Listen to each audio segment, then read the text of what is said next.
In today's video, I'm going to teach you how to track job costing in QuickBooks Time.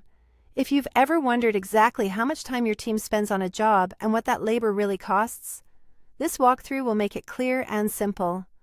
Start by opening QuickBooks Time on your desktop and signing into your account. Make sure you're in the right company file if you manage more than one, so the time you track ends up in the correct place. Next, head to the My Team area. Here, confirm that your employees or contractors are added and that each person has the correct pay rate. This is essential for job costing because QuickBooks Time uses those rates to translate hours into labor dollars. Take a moment to double-check accuracy. Mistyped rates will skew your cost totals. From the left menu, click Projects. You can create a new project or select an existing one you'd like to track. Give projects clear, consistent names so your team can easily find the right one when they clock in. After opening the project, assign the relevant team members. Assigning members helps keep the selection list tidy and ensures only the right people can log time to that job.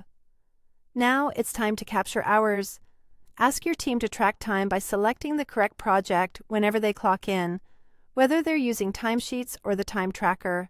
Remind them to pick the project at the start of the shift and keep it updated if they switch tasks during the day.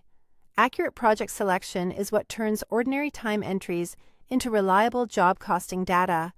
Once time is flowing in, go to Reports from the left menu. Choose either the project report or the job costing report, depending on the level of detail you want. Use the date range and filters to focus on the period or team members you need. Then review the totals. You'll see hours and labor costs per project, calculated from the tracked time and the pay rates you verified earlier. This gives you a clear picture of where your team's effort is going and what it's costing. If you need to share the results or analyze them further, export the report to CSV or PDF. CSV is great for spreadsheets and deeper analysis, while PDF is perfect for quick sharing with stakeholders.